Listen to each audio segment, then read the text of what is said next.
Hi guys, hope I'm audible to all of you and welcome to MedEd. So today we will be covering a few of the important previous year questions from INICET, and as you guys know, there are a lot of PYQs. I may not say direct repeats, but definitely the same topics keep frequently repeating in case of INICET. So let's revise important ones. Give me a thumbs up once I'm live and audible to all of you.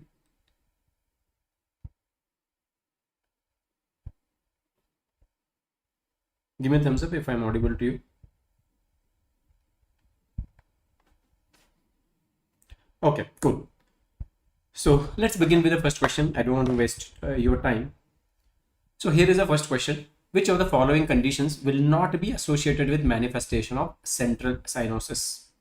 Is it high altitude, or is it pulmonary AV malformation, or is it methemoglobinemia or hypothermia?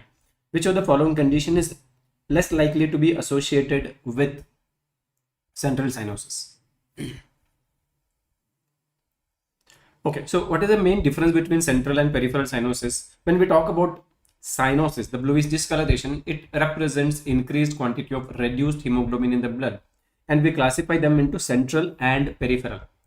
The central cyanosis manifests in the form of cyanosis involving the skin and mucous membrane, including, when I say mucous membrane, we're also talking about the lips and tongue. And when we talk about the peripheral cyanosis, there is cyanosis of skin mainly affecting the acral parts, not usually involving the mucous membranes. The main reason for central cyanosis is hypoxemia, reduced quantity of oxygen in the blood, resulting in higher amount of deoxygenated hemoglobin in your whole circulating blood. But the peripheral cyanosis is usually because of the peripheral vasoconstriction. So you have localized increase in reduced hemoglobin, not the systemic increase in reduced hemoglobin. Wherever there is vasoconstriction, there you are getting the increased reduced hemoglobin. So if you ask me the causes for central cyanosis, simple thing you have to remember is central cyanosis is because of the hypoxemia. So high altitude, all the respiratory disorders, pulmonary embolism, conditions where there is right to left shunt.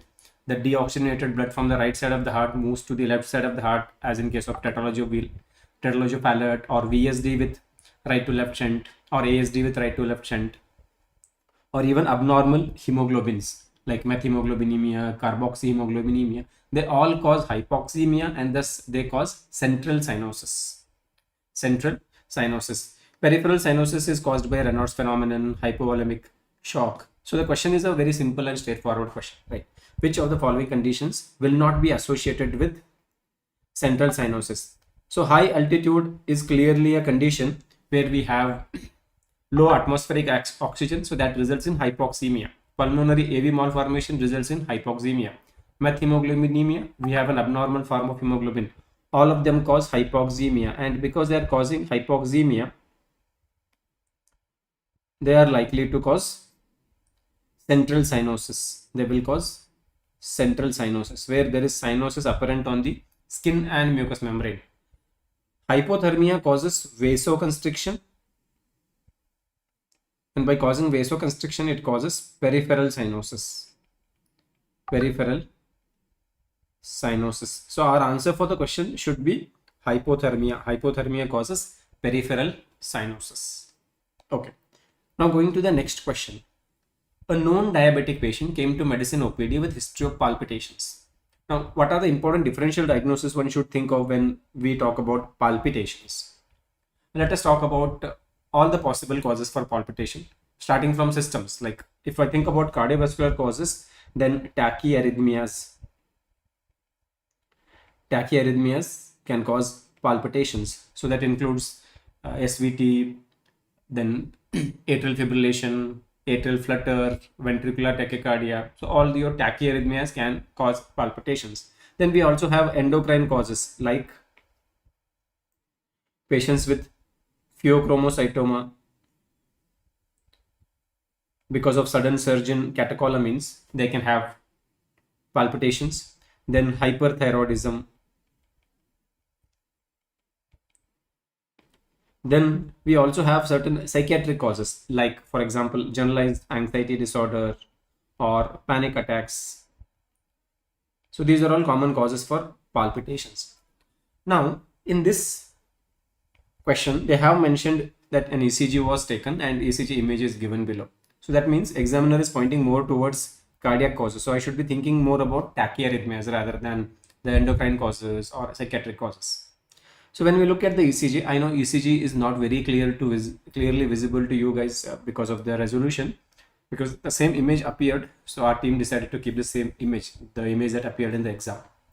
So what I can notice from the image is it appears to be a narrow complex tachyarrhythmia. The QRS complexes appear narrow. So we are dealing with a narrow complex tachyarrhythmia. And whenever we have a narrow complex tachyarrhythmia, what are the possible arrhythmias we are looking at?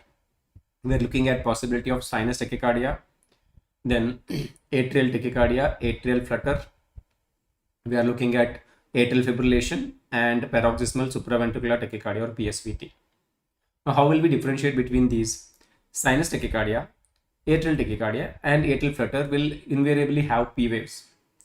But in case of atrial fibrillation and PSVT, we will have absent P waves. So we have to identify whether P waves are present or not.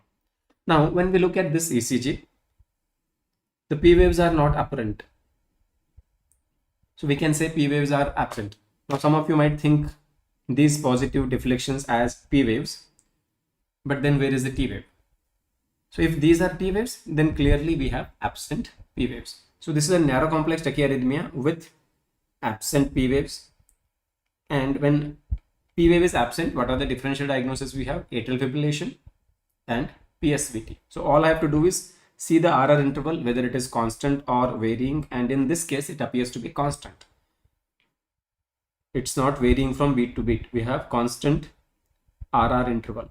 So all these three things put together, a narrow complex tachyarrhythmia with absent P waves and constant RR interval, this becomes a case of paroxysmal supraventricular tachycardia, PSVT. So in this ECG, we are dealing with a case of PSVT. PP is already mentioned, 124 by 82, and they're asking what is the correct intervention in this patient. So how do we manage a case of paroxysmal supraventricular tachycardia? So if it is a case of PSVT, remember, need not be PSVT. For any tachyarrhythmia, the deciding factor with respect to management is the BP. So if they are in hypotension, if BP is less than 90/60, if it is less than 90/60, patient is hemodynamically unstable, and all hemodynamically unstable tachyarrhythmias are managed by shock. There is no immediate role of pharmacotherapy. We have to shock, and only the patients who are hemodynamically stable are managed initially with the pharmacotherapy. So if BP is less than 90/60, we have to shock. What kind of shock? We are following cardioversion or synchronized shock. So you have to remember that there are only two arrhythmias where we follow what is called as defibrillation. Defibrillation. Where do we use defibrillation? First one is ventricular fibrillation. Ventricular fibrillation. And second, ventricular tachycardia without pulse or pulseless VT. VT with pulse, atrial fibrillation, all other tachyarrhythmias. If the patient is hemodynamically stable, all we have to do is do a synchronized cardioversion or synchronized shock. The defibrillation is not a synchronized shock. You don't synchronize your just give me 1 second. You don't synchronize your shock to R wave in defibrillation. Okay, but for the cardioversion we have to synchronize. Okay, and if the BP is more than 90/60 for any tachyarrhythmia, we generally go ahead with pharmacotherapy, and that is where the concept of drug of choice comes into picture. So if we are dealing with PSVT, drug of choice is adenosine. But even before adenosine, we do try physical measures. So if BP is more than 90/60, the next step is to do drugs the physical measures which cause vagus nerve activation.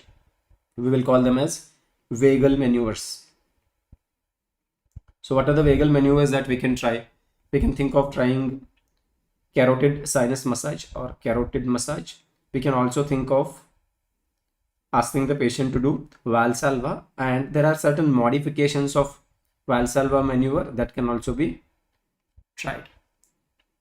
If successfully the rhythm gets converted to sinus rhythm and sustains so, then probably you don't need to do any pharmacotherapy. But if rhythm fails to get converted to sinus or gets converted to sinus but reverts quickly back to the PSVT, then we go ahead with, so in those cases we will count it as failure of vagal maneuvers. Then we go ahead with drugs. And what is the drug of choice for PSVT? Yes, we all know what is the drug of choice. The drug of choice for PSVT is adenosine. IV adenosine, preferably through central line.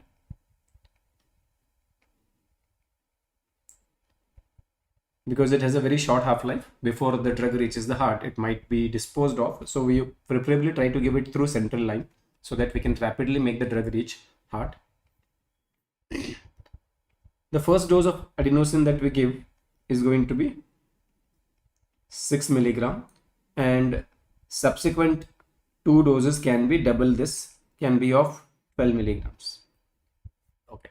If there is failure of pharmacotherapy, then certainly you can think of, if there is failure of adenosine, then we go ahead with again cardioversion. And we should also remember that this adenosine is known to cause bronchospasm, and because of that it is contraindicated in patients with asthma. Contraindicated in patients with asthma. So what alternatives can be used in asthma patients? As an alternative, we can think of our number one, you can use calcium channel blockers like verapamil, or you can also use amiodarone. So these can be considered as alternatives to adenosine if there is a contraindication. Sometimes they may get you a clinical vignette question where they might mention that a particular patient had PSVT, he was given adenosine, and after that patient started experiencing shortness of breath. So what is the most likely complication patient is going through? So we can say that probably patient is experiencing an attack of asthma. He was probably a known case of asthma, and now bronchoconstriction is being precipitated by drug adenosine. So now with this knowledge, we can choose the right answer here. So it is clearly mentioned that BP is 124/82. So patient is not hemodynamically unstable. So cardioversion is not a choice that we will be thinking about. And then percutaneous coronary intervention or angioplasty is considered when there is a case of MI. In this ECG, there is no MI, so that's not my answer.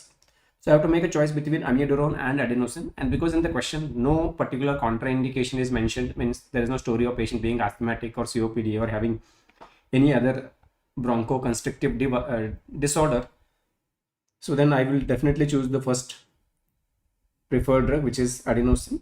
But if they had mentioned that there is certain contraindication for adenosine, then maybe I would have chosen amiodarone. So here our answer is going to be adenosine.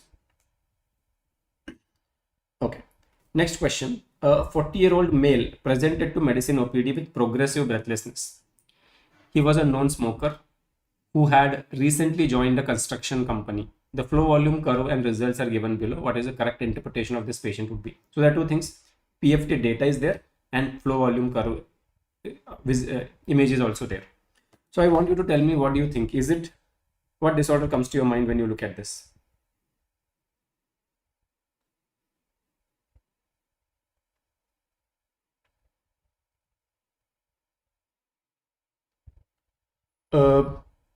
Dr. E. Bhunia, I will try to increase the volume. Okay, so let me zoom in first to the PFT and then the flow volume loop. So in the PFT, any PFT image or a report is given, what is the first thing that you will see? So PFT is the most useful investigation in respiratory disorders, more useful than chest X-ray, to be very frank, because PFT can help you to differentiate between restrictive and obstructive disorders. So what is the first thing I should actually see? I should see FEV1 by FVC ratio, right? So whenever we are interpreting a PFT, The first thing one is expected to see is FEV1 by FVC ratio. So if FEV1 by FVC ratio is more than 0.7 or whether it is less than 0.7. Many questions or many reports, instead of mentioning it as 0.7, they might mention it in percentage, like less than 70% or more than 70%. So if it is less than 0.7, it is clearly a case of obstructive disorder. For example, it could be a case of asthma, COPD or bronchiectasis. If it is more than 0.7, there are two possibilities. Either the individual does not have a respiratory disorder. He neither has an obstructive disorder nor a restrictive disorder. He is perfectly normal. Or he has a restrictive disorder. How will I decide that? If the ratio turns out to be more than 0.7, then you should see FVC values and FEV1 values. If these values are normal, that means the ratio is also normal and the components of this ratio, those are also normal. So in that case, I will count it as no major respiratory disorder. At least in terms of PFT, there is no major respiratory disorder. But on the other hand, the FEV1 and FVCs are decreased or abnormal. That means I have a disorder. It is certainly not obstructive because the ratio is not less than 0.7. So then I have restrictive disorder. Restrictive disorder. And when I say abnormal here, that I am referring to decreased values of FEV1 and FVC. So this is the simplest algorithm to approach any PFT based question. So ratio is the first thing I will see. Ratio is less, it is obstructive disorder. Ratio appears normal, then I will see FEV1 and FVC values. If they are also normal, then there is no restrictive disorder, no obstructive disorder. If FEV1 and FVC are abnormal, but ratio is normal, then I have restrictive disorder. Now, if it is obstructive disorder, I have to differentiate between asthma and COPD. What is the main difference? Asthma has reversible bronchoconstriction. COPD has irreversible bronchoconstriction. So how do I prove that? We do something called as bronchodilator reversibility test. We mainly give a short-acting beta agonist inhalation like salbutamol nebulization, and then we will recheck FEV1, and the repeat FEV1 that we do after giving a bronchodilator is called as post bronchodilator FEV1. And if this post bronchodilator FEV1 has increased by more than or equal to 12%, more than or equal to 12%, that means we have a reversible obstruction, and it clearly says that you have asthma. You have, for all practical purpose, that's equal to bronchial asthma.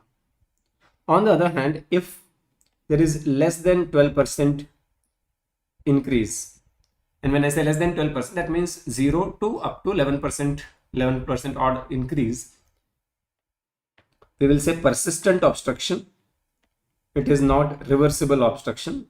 The airway obstruction is persistent, and that for all practical purpose is either talking about COPD or bronchiectasis. Both are obstructive airway disorder with persistent obstruction.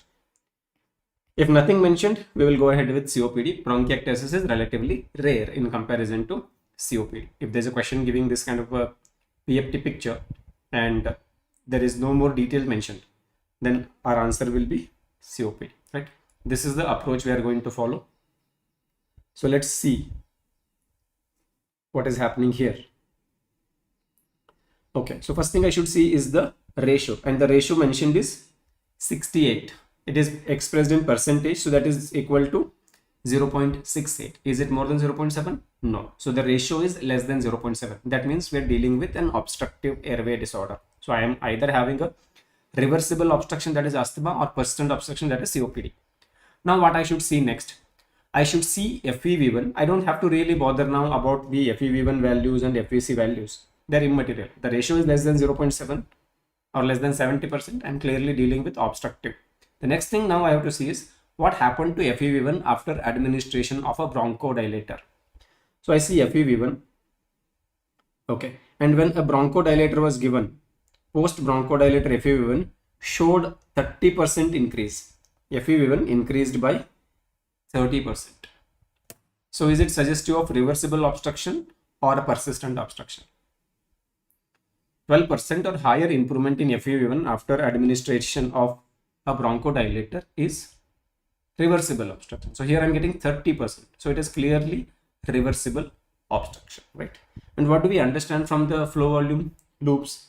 There is a scalloping of the expiratory arm, which is typical of obstructive airway disorder.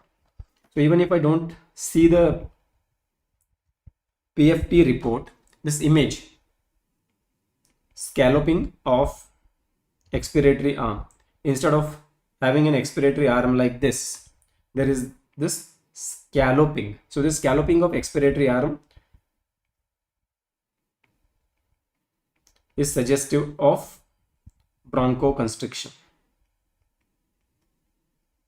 or broncho-obstruction. So it's clearly showing a obstructive airway disorder from the flow volume loop, and by interpreting the post-bronchodilator FEV1, I am clearly sure that this is a case of reversible obstruction. So which option makes sense here? Obstructive etiology with response to bronchodilator. So instead of using the term reversible obstruction, they are using the term whether there is response to bronchodilator or not. So response to bronchodilator is reversible obstruction. So yes, here we have obstructive airway disease because FEV1 by FVC was 0.68, which is definitely less than 0.7, and post bronchodilator 30% increase in FEV1 was noted, and to call it as a positive response I need 12% or more. It is definitely more than that. So our answer is going to be option A. Our answer is going to be option A. Okay, next. Now this is more of a microbiology question, but I'm very sure these kind of questions keep repeating and I'm sure that you will be answering it. A patient was diagnosed to have chronic hepatitis B infection. We have already mentioned that he is having chronic hepatitis B infection.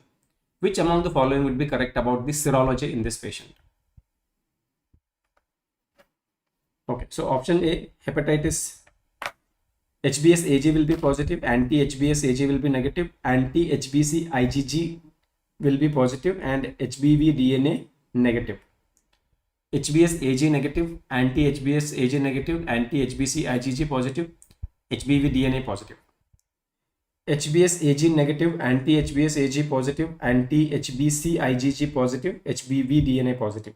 Last one is surface antigen positive, anti-HBs AG negative, anti-HBC IgG positive, HBV DNA positive. So what do you think is representing a chronic hepatitis B infection?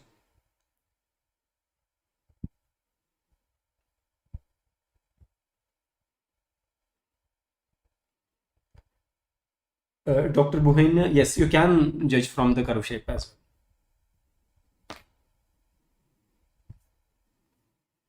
well. So if I have infection, if there is infection present, means currently virus is there in the body, two things should be positive. Number one, HBs AG antigen should be positive. Number two, HBV DNA should be positive. So without that, you can't say that I have the infection. If there is current infection present, then currently an ongoing infection is present, then surface antigen should be positive, and you should also have HBV DNA positive.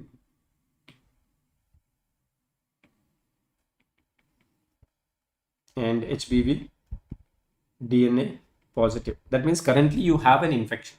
Now if this infection is present for quite some time, like you have chronic, it's not a recently acquired, you not acquired it just a couple of weeks back, it is chronic, more than 6 months of duration, then what else will be positive? And you should also remember that HBs AG and the antibody against the surface antigen, as we call it as anti-HBs antibody, both of them do not coexist, they are mutually exclusive. What does that mean? If body produces sufficient anti-HBs antibodies, they will clear the surface antigen and you will recover from the infection. So you don't have both positivity. anti-HBs antibody positive as well as the antigen positive, right? You will have either one of them. So either you will become infected and you will retain the virus, or you will develop an immune response and you will lose the virus. So if there is an infection present and you don't have an immune response, so then anti-HBs antibody should be negative. Anti-HBs antibody should be negative. Okay. Now this only tells that you have an ongoing infection. Now I have to decide whether this infection is of recent duration or is it chronic. And for that, the best tool is anti-HBC antigen. And if the anti-HBC antigen is positive, we should be seeing whether it is IgM or whether it is IgG. IgG positivity usually indicates chronic infection. And if you have IgG negative and only IgM positive, it indicates acute infection. The infection is of recent onset. So in that case, in a case of chronic infection, I'm expecting to see the surface antigen, not to see the antibody against the surface antigen, because they're mutually exclusive. And if body is producing antigen, that means viral replication is going on. So DNA should be detectable. And I'm supposed to have IgG anti-HBC antigens positive. Then only it is chronic infection. So what all options are talking about? Surface antigen positive, option A and D. So B and C are already ruled out. If HBs AG is negative, you are not having ongoing infection. So A and D are my choices. Now anti-HBs, okay, in both cases it is mentioned negative. If they had mentioned one of them has positive, then clearly that's a messed up choice. I would have eliminated that. Anti-HBC IgG positive, yes, IgG positive indicates chronicity. But as I've already told you, if surface antigen is positive, HBV DNA will be positive. But in option A, they have mentioned it negative. So that's also not my answer. So we'll go ahead with option D. HBV DNA positive, surface antigen positive, anti-HBs AG negative, and anti-HBC IgG positive, right? So this is the typical serological picture of chronic hepatitis B. Okay, now let's move to the next question. One more repeatedly asked MCQ from hepatitis B is, you only have anti-HBs antibody positive. HBs antigen is negative, DNA is negative, anti-HBC IgM and IgG both are negative. What does that indicate? Only antibody against surface antigen is positive. That indicates vaccinated status, because in the vaccine we give surface antigen itself and body produces antibodies against the surface antigen. So what we detect is just the antibody against surface antigen. Okay. Next one, a hypertensive patient who was on 3 classes of antihypertensives was found to have resistant hypertension. So we already know how do we define resistant hypertension. It is defined as BP not controlled to target despite use of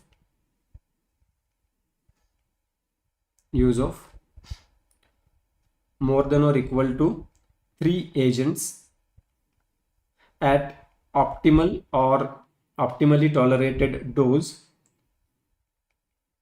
out of which one is a diuretic. That is how we define resistant hypertension. So we are using 3 drugs to control the blood pressure at optimal or well tolerated dose. And out of these 3 drugs, at least one of them is a diuretic. And despite use of 3 drugs with a diuretic included in it, you're still not able to control the BP to the designated target. Then you call it as resistant hypertension. Now, question what they are asking, treatment must include which of the following drug classes? So by definition, you can use any 3 drugs, but at least one of them should be diuretic. So diuretic is mandatory to be tried before you declare a case as resistant hypertension. In most cases, we would be treating them with AC inhibitors and calcium channel blockers as the other 2 class of drugs. So it's usually AC inhibitors or ARBs plus calcium channel blockers. And not controlled, you bring in a diuretics. Still not controlled, you declare it as resistant hypertension. And if they ask you what is the drug of choice for resistant hypertension, so the drug of choice for resistant hypertension will be spironolactone or other mineralocorticoid receptor antagonist. And we should also remember here that when I say spironolactone is a drug of choice for resistant hypertension, that does not mean that all other drugs that are being used, the 3 drugs that we are talking about, they will be disposed of and in that place we bring spironolactone. No, spironolactone as a standalone drug is not a very effective antihypertensive, because we have already explored other routes of controlling the BP and we are not achieving it. We are bringing in a drug acting through a different mechanism, that's spironolactone, right, by blocking the aldosterone receptors. So it is an add-on drug. So even if I'm calling it as drug of choice, it simply means add-on drug. So I will continue with the all other 3 drugs that I'm already using. If I'm using ACE inhibitors, calcium channel blockers, and let us say I'm using a thiazide diuretic, I will continue those 3 drugs and add spironolactone when I encounter a case of resistant hypertension. Okay, next question.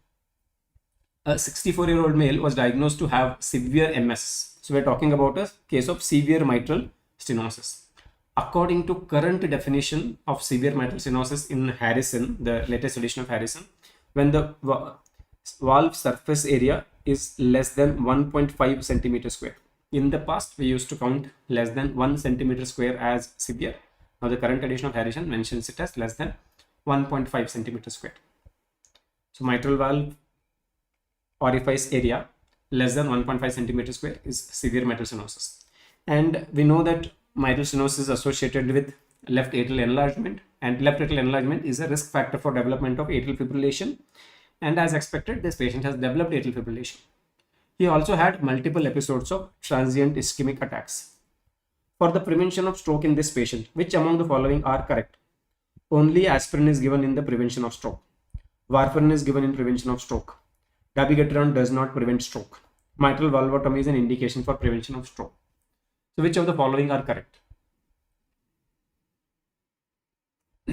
Okay, so now I have one question. Should I use CHA2DS2 VASC score to decide whether to give anticoagulation for this patient or not? Is there any need for use of CHA2DS2 VASC score to decide anticoagulation in patients with atrial fibrillation? So remember, there are certain exceptions to CHA2DS2 VASC score, and it can be a direct question. So anticoagulation initiated directly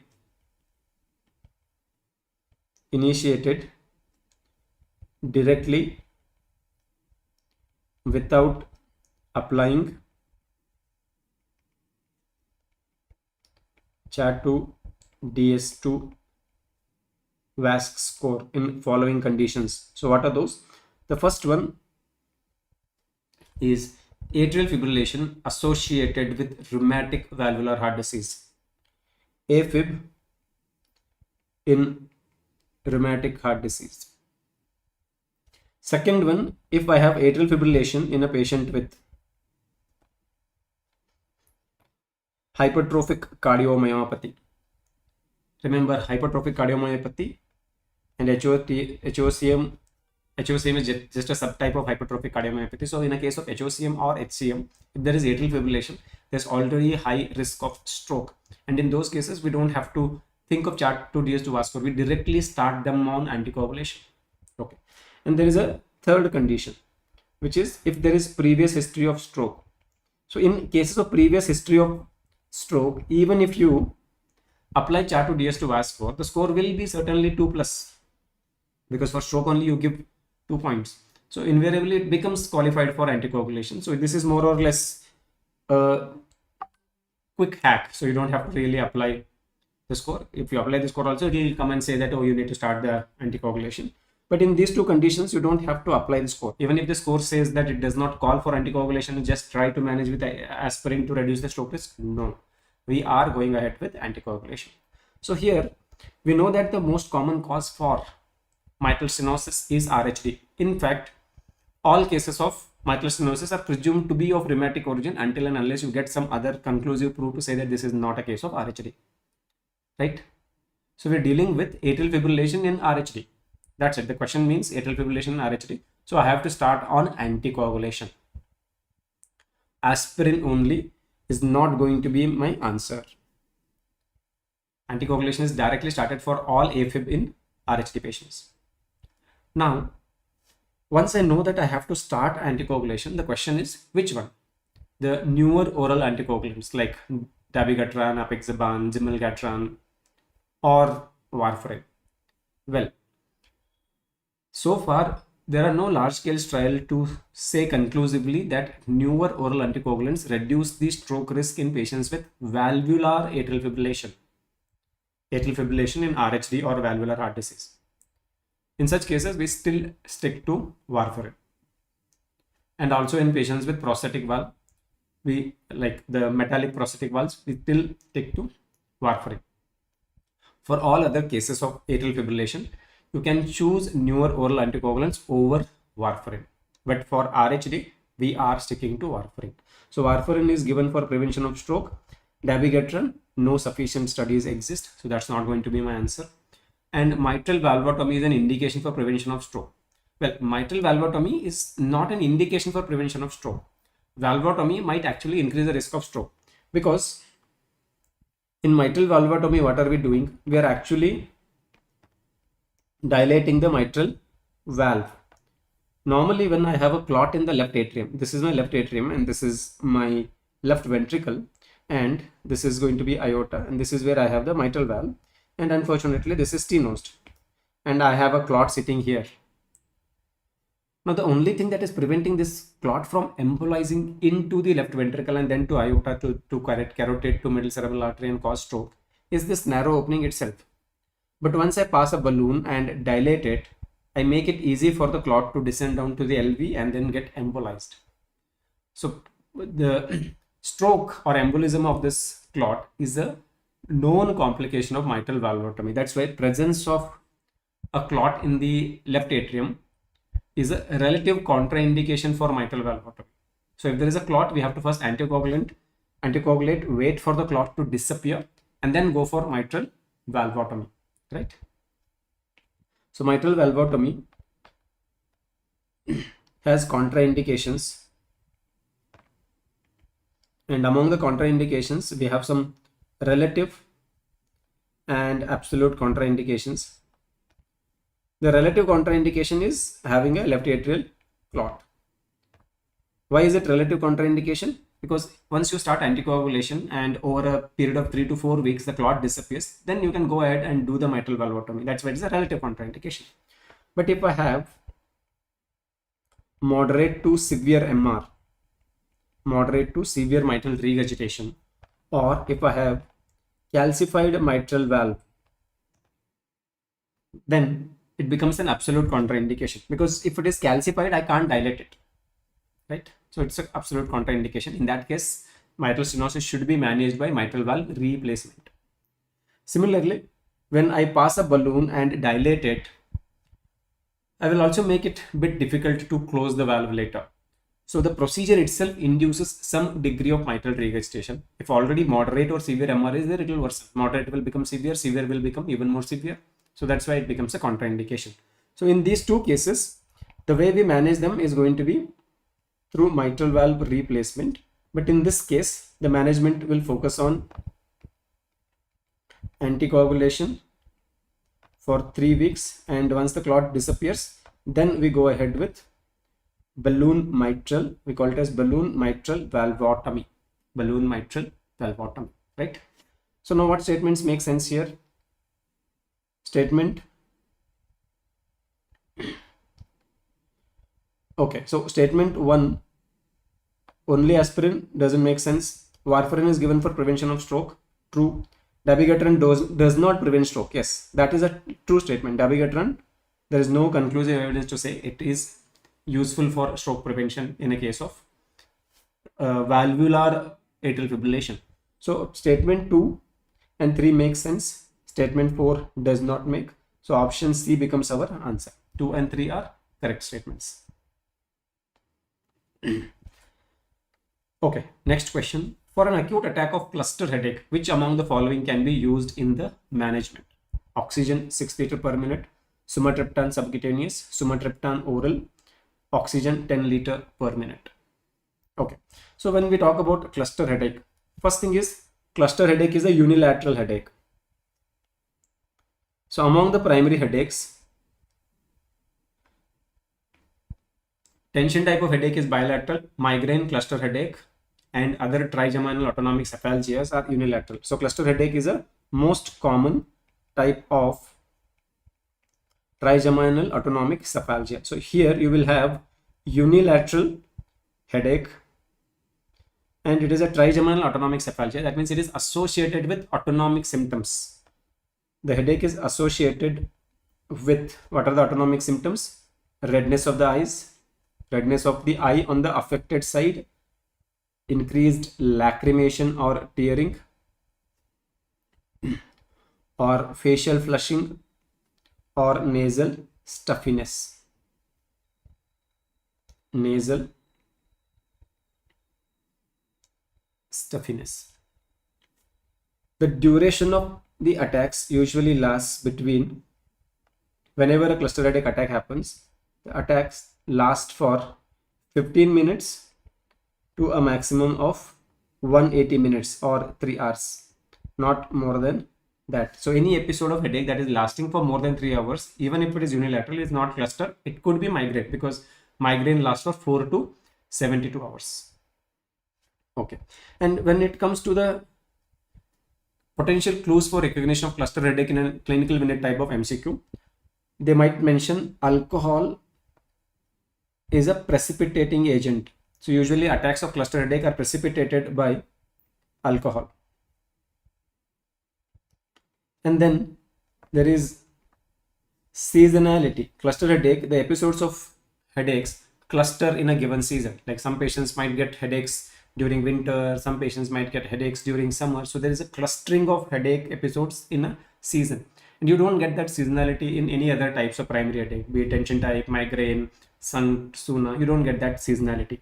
So if the question is talking about alcohol or seasonality, then you should know that the question is talking about cluster headache, right? Similarly, all other primary headache disorders, migraine, trigeminal migraine, and then other attacks except cluster, they're usually more common in females. Tension type of headache is more common in female, but this is one primary headache which is more common in males than females. So these are like potential clues for recognition of cluster headache in a question. And when you have recognized and we need to treat it, treatment keeps evolving. So initially, high flow oxygen, usually 10 to 12 liter per minute for 10 to 15 minutes was the initial preferred treatment.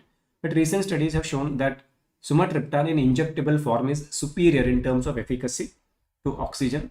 And over time, we have come to conclude that sumatriptan administered in subcutaneous form is reasonably safe. IV form is not very safe, but subcutaneous form is reasonably safe.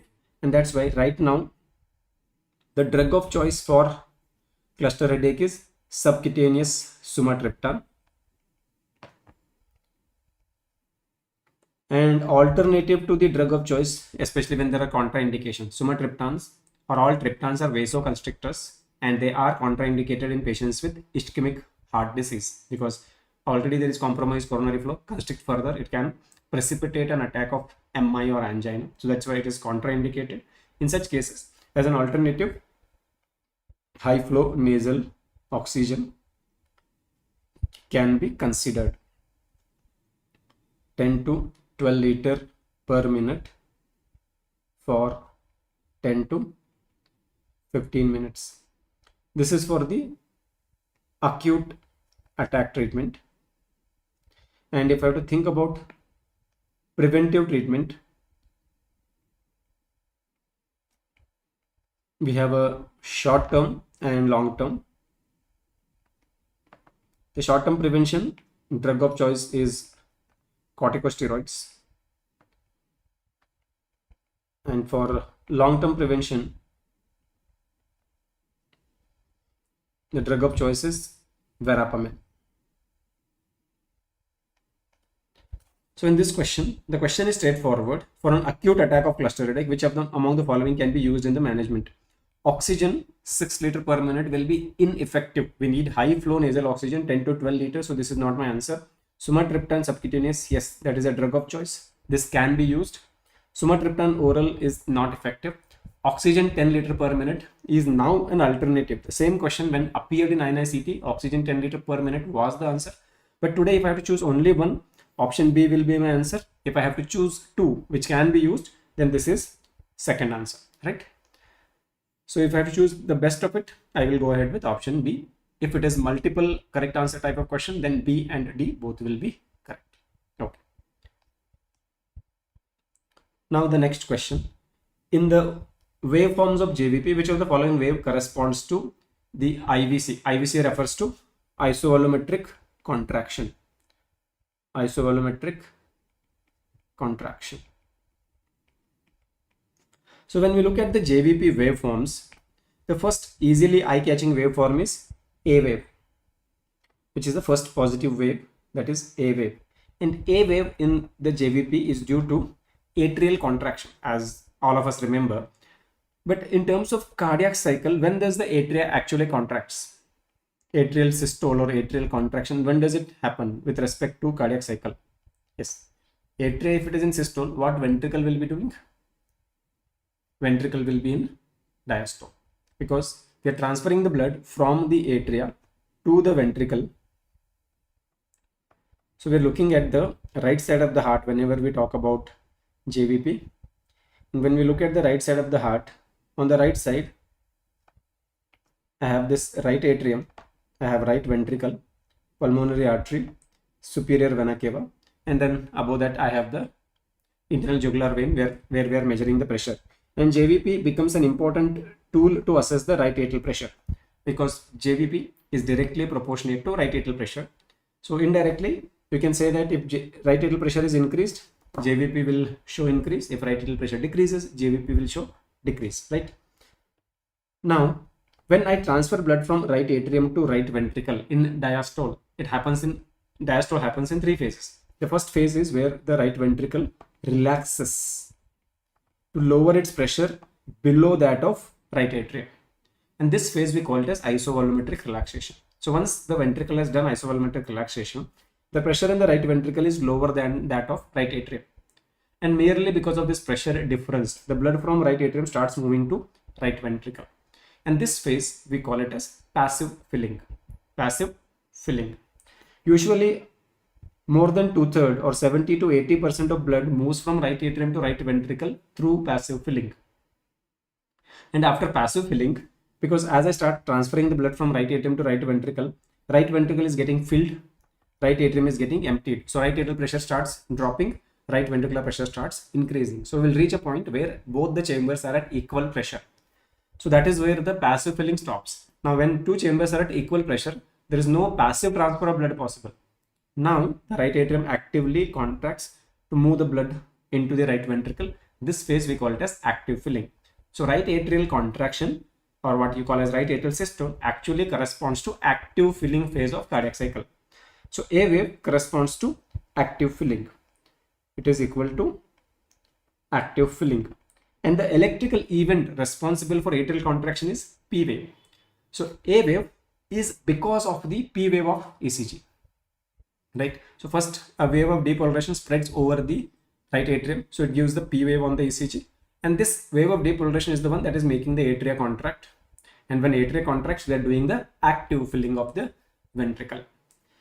So after the atria has contracted and transferred whatever remaining blood it has to transfer through active filling, the atrial systole is over. Now the atria starts relaxing because it has to fill the blood again. But if it is contracted, its pressure is high, it can't receive the blood from superior and inferior vena cava. So to receive the blood from SVC and IVC, it has to relax. When it relaxes, the volume of the atria increases, pressure decreases. So now it is relaxing. So if it is relaxing, the volume is increasing, the pressure is decreasing. So the graph next takes a downwards slump. And this downward slump is what we call as X descent. We will call this as X descent. So X descent is due to atrial relaxation. X descent is due to atrial relaxation. But when atria is doing the relaxation, on the other side, atria is relaxing.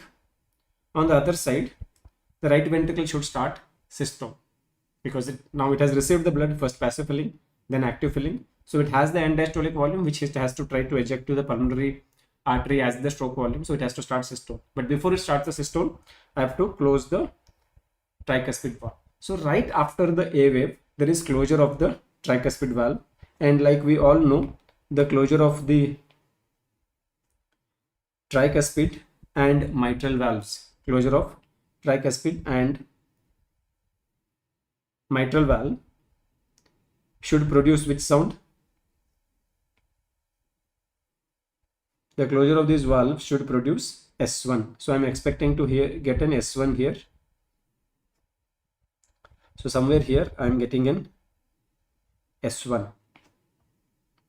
So whatever that is starting after this is going to be representing ventricular systole. So when ventricle is doing systole, atria is relaxing, atrial pressure is decreasing, and getting an X descent. But when ventricle is contracting and atria is relaxing, this tricuspid valve is closed. But pressure buildup inside the right ventricle does exert pressure on the tricuspid valve. So that makes the tricuspid valve bulge into the right atrium. And this is happening in a phase of cardiac cycle that we call as isovolumetric contraction. Because in ventricular systole, now after this S1, we are in ventricular systole. And in ventricular systole, the first phase is isovolumetric contraction. So in isovolumetric contraction, all the valves are closed and ventricle is contracting. So the pressure is building up inside the ventricle, but that pressure is exerted on the valves. So because of the pressure, the valve bulges into the atria, and this bulging of the valve into the atria, this is bulging inside, will increase the pressure in the atria. So on one side, the atria was slowly relaxing, but then suddenly the tricuspid valve bulged into the atria during isovolumetric contraction, and because of it, the pressure starts going up. So this upstroke that we are getting here is called as C wave. So C wave is due to tricuspid bulge into the atria. It is due to tricuspid bulge. And why did it bulge? Because the ventricle was doing isovolumetric contraction. So C wave indicates isovolumetric contraction. Isovolumetric contraction. Ayush Shukla, yes. So when we do mitral valve replacement, so well, if there is a clot in the left atrium, it should always be anticoagulated, and all the interventions are better done once the clot is completely resolved. Okay, so C wave indicates isovolumetric contraction. So now we know that two things can be mapped on the cardiac cycle, the JVP waveforms. The first one is A wave active filling. That's pretty easy to remember. A for atrial contraction, A for active filling. Okay, X descent, easy to remember. Give emphasis to the relaxation. So when atria relaxes, you get X descent. C wave is due to bulging of the cusps of the tricuspid valve, C for C, which indicates isovolumetric contraction. Isovolumetric contraction. But after this isovolumetric contraction, the pulmonary valve opens, and the opening of the pulmonary valve means the blood starts moving into the direction of pulmonary artery. So pressure that was exerted on the right atrium comes down, and the valve returns back to its native position. Atria is relaxing, so pressure was dropping, but suddenly tricuspid valve had bulged into it, pressure had increased, I got a C wave. But will that increased pressure stay back? No, the valve goes back to its native position once the ejection starts, and because of that, atrial pressure continues to drop again. So this wave returns to the decreasing path. So basically I have one X descent which gets split into two parts because of this interburst C wave. So this remaining part of X descent, we often call it as X dash descent, because this is actually X descent. Only in between, the tricuspid bulging for a short while, increase the pressure, and again the descent continued. So A wave is active filling, C wave is isovolumetric contraction, X and X dash descent are because of the atrial relaxation.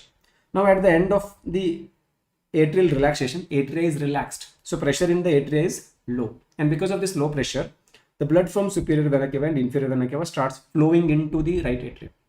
And as the blood starts filling the right atrium, pressure in the right atrium starts increasing. So because of that, my graph now takes a upward trend. And this upward trend is what we will call as V wave. We will call this as V wave. So what is causing this V wave? V wave is due to filling of the blood coming from superior and inferior vena cava to the atria. So V wave is due to venous filling. Why am I calling it as venous filling? Because blood coming from the veins, vena cava, superior and inferior vena cava, is responsible for atrial filling. So we'll call it as venous filling. Again, easy to remember, V for V. A is active filling, atrial contraction, A for A. X descent is atrial relaxation. C wave is cusp bulge, tricuspid bulge, cusp bulge, C for C. And again, C for C, isovolumetric contraction.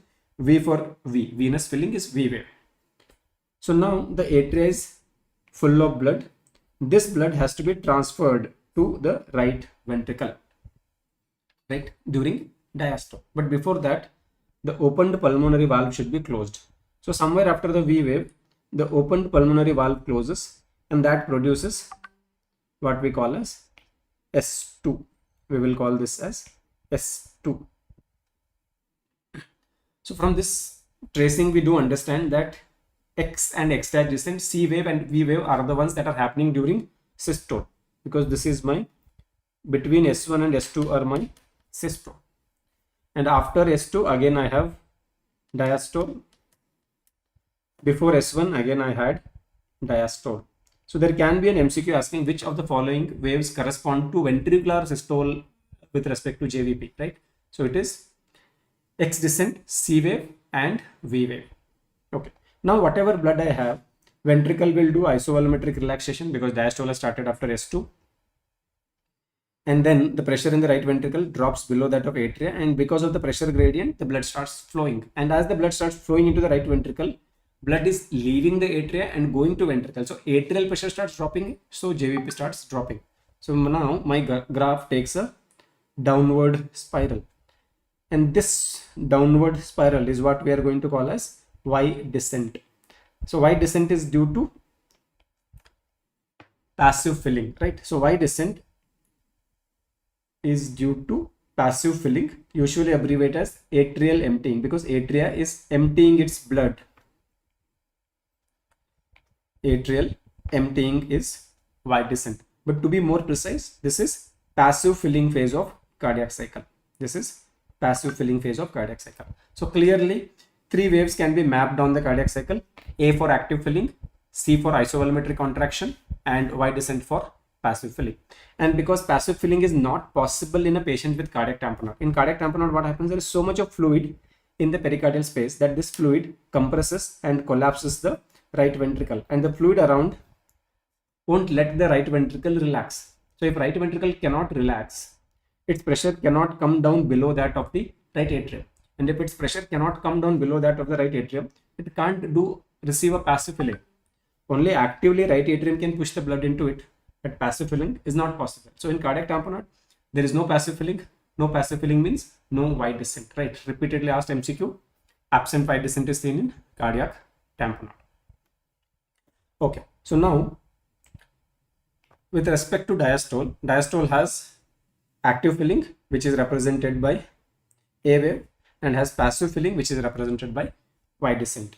So we can also list it here that with respect to ventricular systole, on the JVP I have X descent including the X dash descent, C wave representing isovolumetric contraction, and V wave representing venous filling.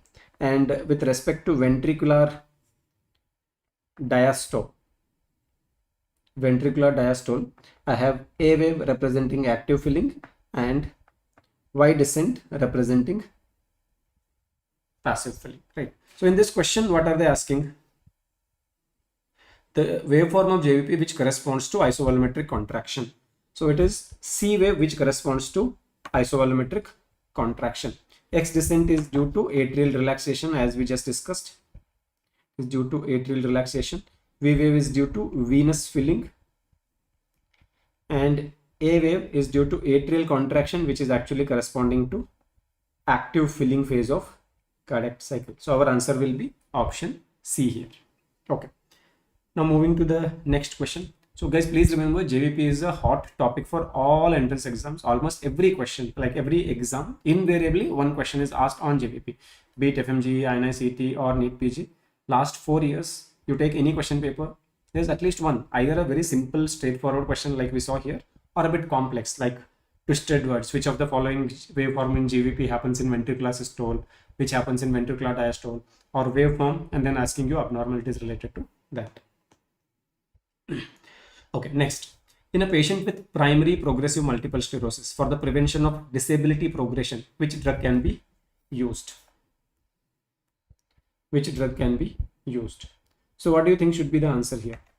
So we are talking about a variant, a type of multiple sclerosis which can be classified as primary progressive multiple sclerosis. So we'll spend a few minutes on this topic before we go forward. So important points that we need to remember about multiple sclerosis. So what is multiple sclerosis? First thing, it is a demyelinating disorder of CNS. Demyelinating disorder of central nervous system. So demyelinating disorders do affect the peripheral nervous system as well as central nervous system. So what are the demyelinating disorders of peripheral nervous system? Demyelinating disorders of peripheral nervous system. So I want you to remember mainly two. One of them is GB syndrome, and the second one is chronic inflammatory demyelinating polyneuropathy, or CIDP. These two are demyelinating disorder of the peripheral nervous system. And if you talk about demyelinating disorders of central nervous system, what comes under central nervous system? We have brain and spinal cord. Brain and spinal cord. So we have number one, most common of them is multiple sclerosis. Then we have neuromyelitis optica spectrum disorder, or simply called neuromyelitis optica. Third one is MOG disorder, or anti-myelin oligodendrocyte glycoprotein disorder. Okay. And in this we can also count subacute combined degeneration. Now these three are autoimmune disorders. These three are autoimmune disorders.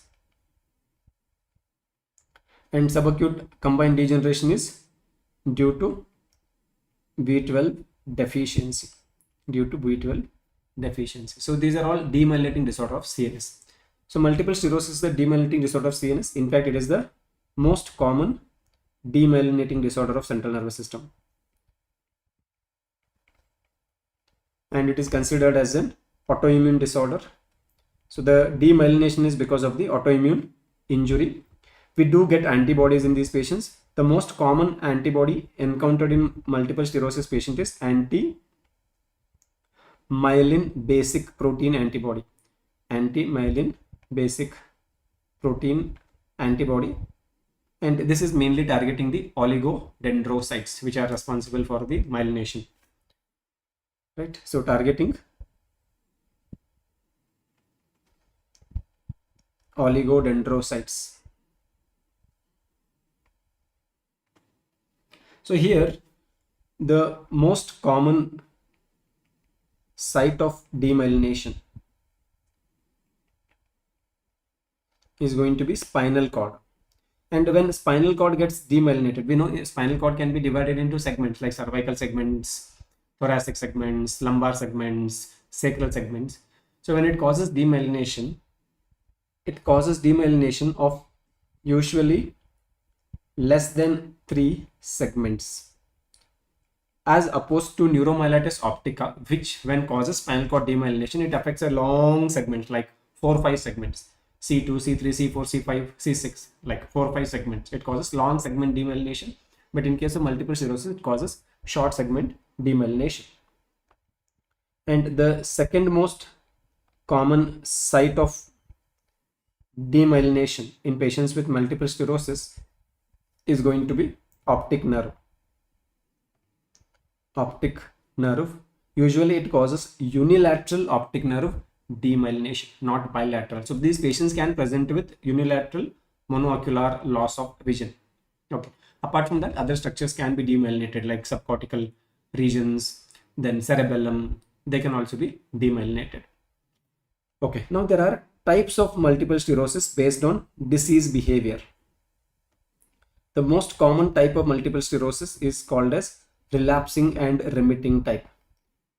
Relapsing and remitting type. And when I'm saying based on disease behavior, basically we're seeing whether whatever time the demyelination happens, whether patient makes the near total recovery from it or he remains with demyelination. Like for example, let us say some 2 spinal segments got demyelinated. Whether patient will recover from that or the demyelination will persist. If demyelination persists, whatever disability that demyelination caused, that will also persist, right?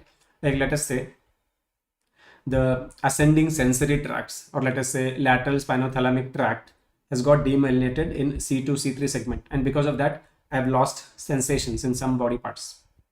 That's an event of demyelination. Now will I remain with that loss of sensation or will I regain?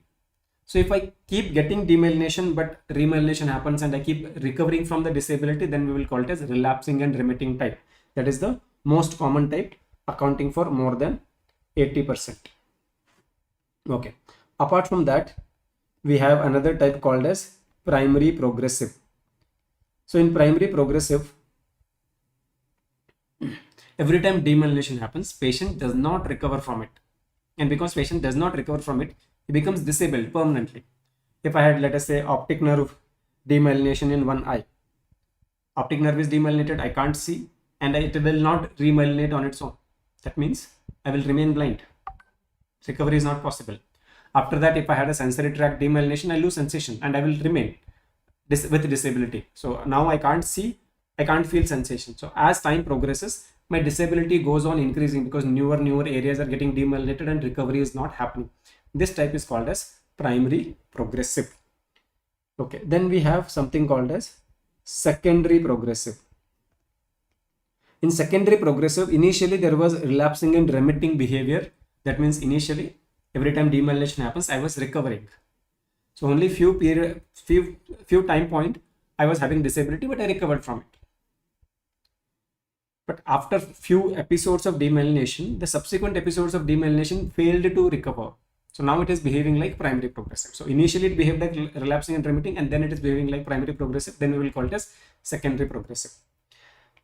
Now when it comes to the management of these patients, management of multiple sclerosis patients, there are 2 things that we need to look at. One, acute treatment. Acute treatment is mainly aimed at quick recovery of currently ongoing demyelination. So right now autoimmune attack is happening and some part of my central nervous system is getting demyelinated. It could be spinal cord, it could be optic nerve, it could be cerebellum, it could be other subcortical structures. Something is facing demyelination. Now I want to halt this demyelination so that I can quickly facilitate remyelination. So whatever I do for that intention is acute treatment. But then multiple sclerosis is known to cause recurrent attacks of demyelination. So I also have to think of preventing future episodes of demyelination. So I should also think of preventive treatment. So when I think of acute treatment to stop the ongoing demyelination and facilitate remyelination, we use high dose methylprednisolone. And when I'm saying high dose, we are talking about 500 milligram, that is half a gram, to 1000 milligrams IV OD for 3 to 5 days. So if a patient comes to me with optic neuritis because of multiple sclerosis, now to facilitate this quick remyelination of optic nerve, I will give them high dose methylprednisolone for 3 to 5 days. So that might hasten or improve the rate of recovery because the demyelination is stopped and body might start remyelination. But once that happens, I know that okay, this attack is not the only attack that patient is going to face. After a few months or few weeks or few years, he will have another attack of demyelination. So I have to offer preventive treatment for that.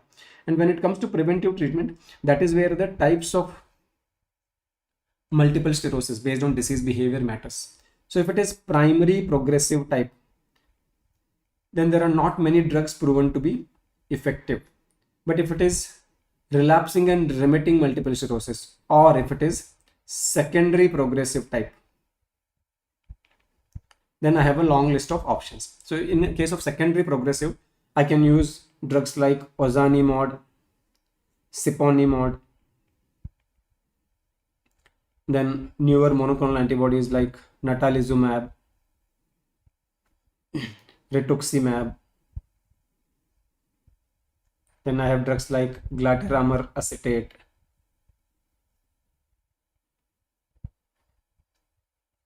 dimethyl fumarate,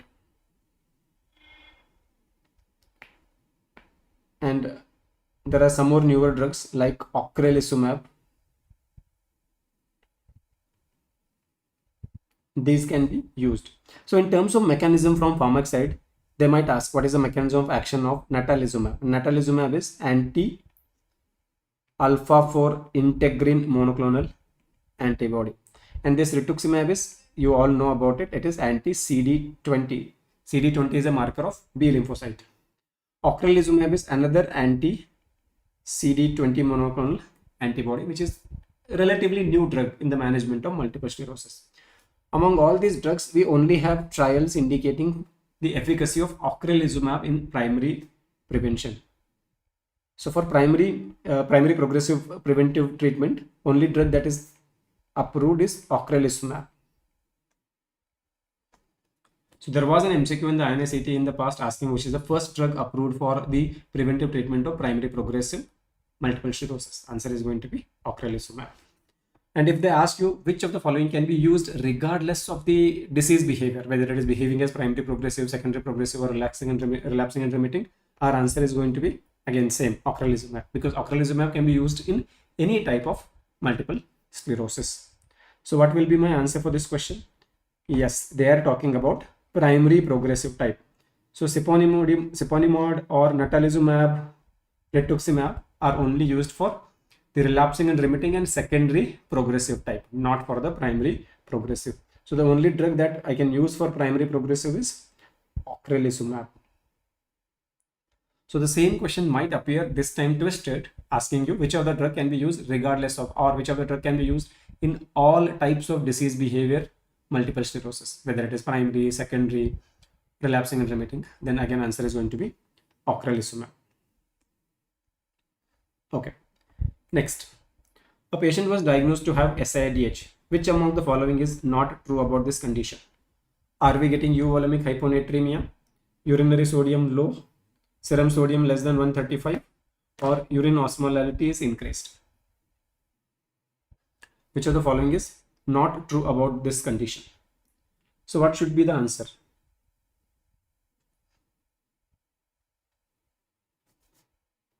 So when we talk about hyponatremia, right?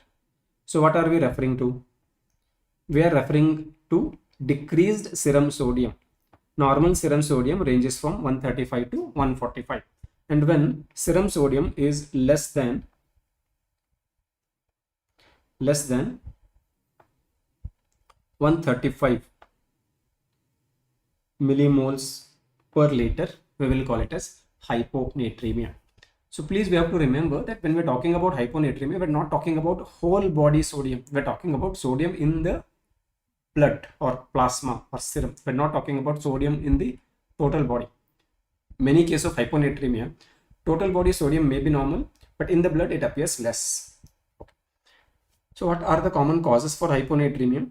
Based on the volume status, we have classified hyponatremia into euvolemic, hypovolemic, and hypervolemic. So hypervolemic refers to, it's like if this is the, like let us say this is a 200 ml bottle of water, and in that if I add 5 gram of sodium or 5 gram of salt, sodium chloride. So in 100 ml, how much of sodium chloride is there? This is 200 ml bottle, 200 ml water is there. I have added 5 grams. So in 100 ml, roughly there is 2.5 grams of salt. But what if I add more water? I have kept the salt content same, there is 5 gram salt, but instead of 200 ml, I've added 250 ml of water. So in that case, each 100 ml will have how much of salt? So I have 5 gram of salt, and earlier it was there in 200 ml of water, giving me 2.5 gram per 100 ml. That was the concentration of salt. Now I have kept the salt content same, but I have increased the water. I have made it 250 ml. So in that case, I will have 2 gram of salt per 100 ml of water. So this can be equated to total body sodium is normal, right? But the amount of water in the plasma is increased. So we can call this kind of hyponatremia, which is because of the dilution, because the volume of fluid increased. Sodium remained same, but volume of fluid increased. So we got the plasma diluted. So it is called as hypervolemic hyponatremia. It is also nothing but a type of dilutional hyponatremia. This is dilutional hyponatremia. So here your total body sodium is normal, but total body water is increased, and because of that your sodium got diluted. The examples for hypervolemic hyponatremia are all your organ failures. If I have CKD, I have water retention in the body, so my plasma gets diluted, I can get hyponatremia. Then if I have CLD, again I have water retention, dilution, right? And if I have heart failure, congestive heart failure or congestive cardiac failure, so organ failures, you cause hypervolemic hyponatremia. And this can also be iatrogenic. When someone gives hypotonic fluids in large quantities, they can induce hypervolemic hyponatremia. Okay, hypovolemic refers to a condition where, like, let us say I had 5 gram of salt in this bottle and 200 ml of water. So that gave me a concentration of 2.5 gram of salt per 100 ml. But now I lost some amount of water and some amount of salt, but I lost more salt in proportion to water. Like, let us say I lost 100 ml of water.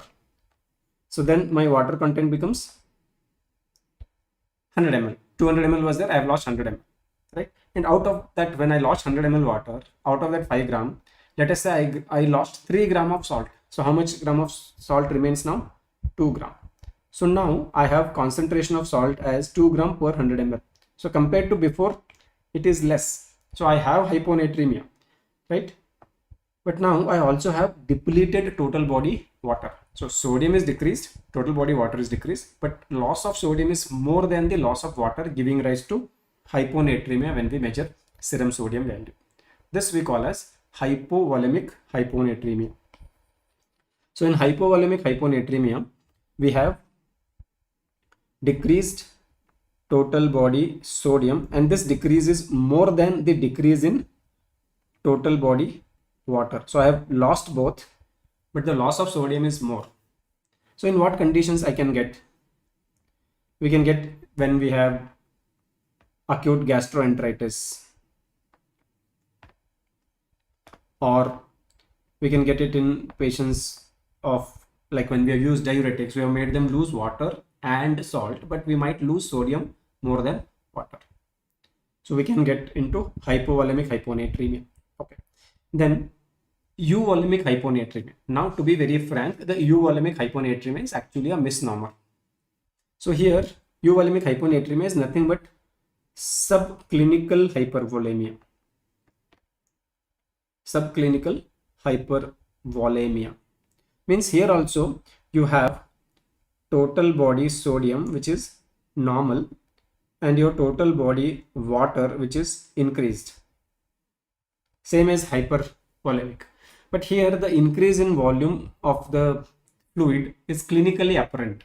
You have pedal edema, raised JVP, ascites, so that makes it clinically apparent.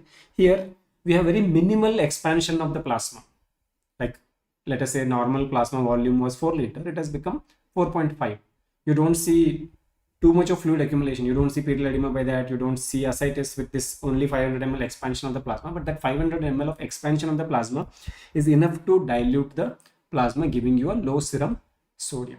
So euvolemic is clinically appears to be euvolemic because you don't see the signs of hypervolemia, but the truth is they also have hypervolemia. That's why it is called as subclinical hypervolemia. So that means this is also a type of dilutional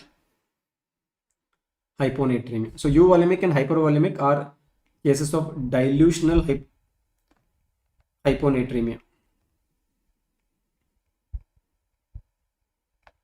The examples for this, there are two examples you need to remember. The first one and the most common cause for euvolemic hyponatremia is SIADH, syndrome of inappropriate antidiuresis. And the second one is certain endocrine disorders, mainly hypocortisolism or adrenal insufficiency and hypothyroidism.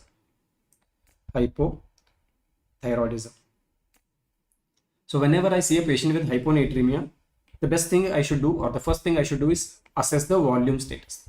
If clinically apparent hypervolemia is there, means hypervolemic patients will have edema, raised JVP, they might even have ascites. So if these features are there, it is a case of hypervolemic hyponatremia. And these patients, all I need to do is increased water should be removed, right? Through diuresis, fluid restriction and all. That's why these patients are usually treated with diuretics. But in hypovolemic, I would notice that they will have decreased JVP, right? And decreased skin turgor, sunken eye, because they will show signs of dehydration. So when I get that, I know this patient has lost water and salt, but apparently they have lost more water, more salt than water. So if I just give them isotonic fluid, slowly body will correct the water deficit as well as the sodium deficit. So these patients are mainly treated, hypervolemic patients are mainly treated by fluid restriction because they have more water and use of diuretics. On the other hand, these patients are treated by normal saline. Just get their volume status normalized and the body will correct the sodium content appropriately. Of course, treat the underlying cause. Now, when it comes to euvolemic, the most common cause for euvolemic hyponatremia is SIADH. In fact, this is the most common cause for hyponatremia overall after diuretics. I have to rule out hypocortisolism and hypothyroidism before I label it as SIADH. So whenever we think about diagnosis of SIADH, we have to rule out. So you should have a normal TSH and normal serum cortisol value. That's a minimum requirement for diagnosis. But before that, there is one more condition that you need to understand. There is something called as pseudo-hyponatremia. What is the pseudo-hyponatremia? Pseudo-hyponatremia refers to falsely low serum sodium value estimation when you have normal serum sodium. Pseudo-hyponatremia. So when is it encountered? It is encountered in patients with, number one, when you have hypertriglyceridemia. The machine used for sodium estimation fails to interpret properly if there is high amount of triglycerides in the patient's plasma. Okay. Number two, if there is multiple myeloma. And more common than these two, and in fact very important, is hyperglycemia. To be very frank, hyperglycemia causes clinically insignificant true hyponatremia, but we count it under pseudo-hyponatremia. So why hyperglycemia is causing hyponatremia? Remember, if you go to the formula for serum osmolality, there are three components used. One is serum sodium, which is the main component for serum osmolality. Then we look at serum glucose or blood glucose, and then your blood urea. So these are three osmotically most active substances in the plasma. They are responsible for serum osmolality. And whenever the blood glucose increases, so if the body wants to keep the serum osmolality normalized, then it has to shift the serum sodium from the extracellular compartment to intracellular so that the serum osmolality is maintained. Because in the plasma, glucose is increasing, another osmotically active substance should be removed from plasma to maintain the serum osmolality. So that's why your serum sodium shifts to the cells and the serum sodium value decreases, right? So the first question is, when I see a patient of hyponatremia, how will I decide whether it is pseudo hyponatremia or true hyponatremia? Because I've just told you that the main determinant of serum osmolality is serum sodium. So if genuinely there is low serum sodium, serum osmolality should be. Without low serum osmolality, it can't be true hyponatremia. So pseudo hyponatremia will be associated with normal or even increased serum osmolality. On the other hand, true hyponatremia will have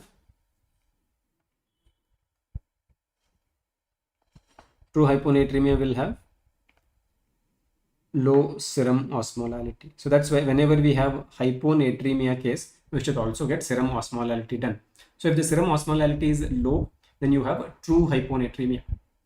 And once you have true hyponatremia, look at the osmolality, the volume status. If it is hypervolemic, you know, you're thinking about CKD, CLD, heart failure, iatrogenic.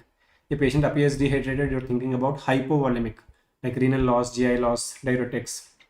And if the patient clinically appears to be euvolemic with low serum osmolality, then you are mostly thinking about SIAD.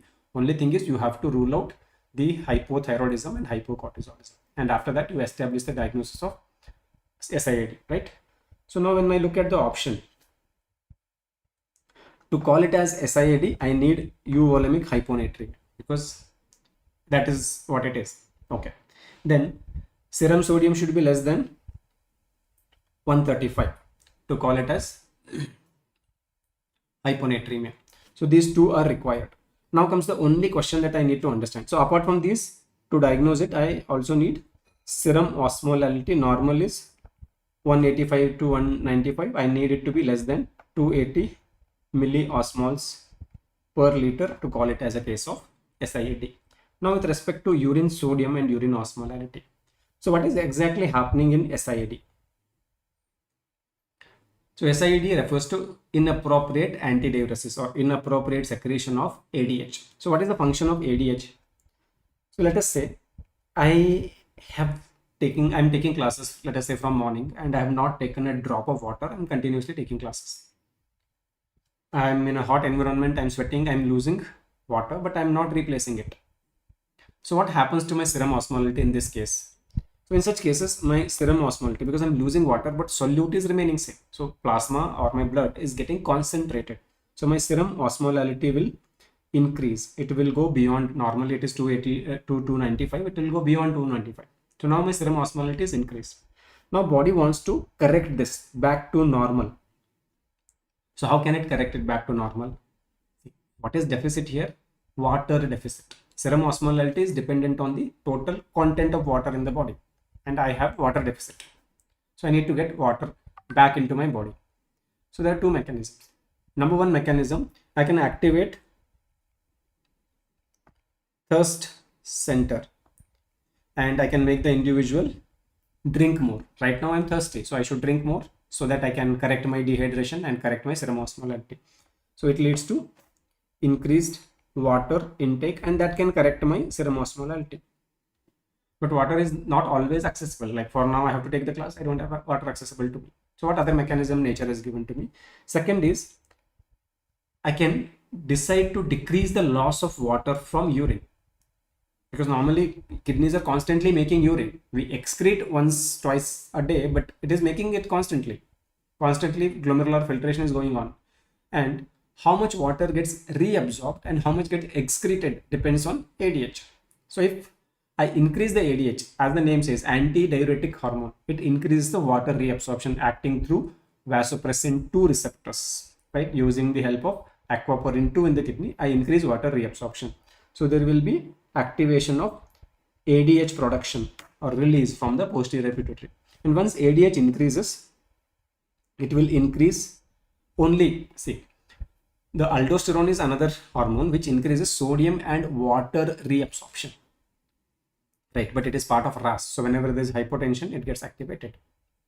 Here, osmolality is activating it, and it only concerned with osmolality. So I don't want to reabsorb more sodium. I only want to reabsorb water. So ADH increases water reabsorption by kidney.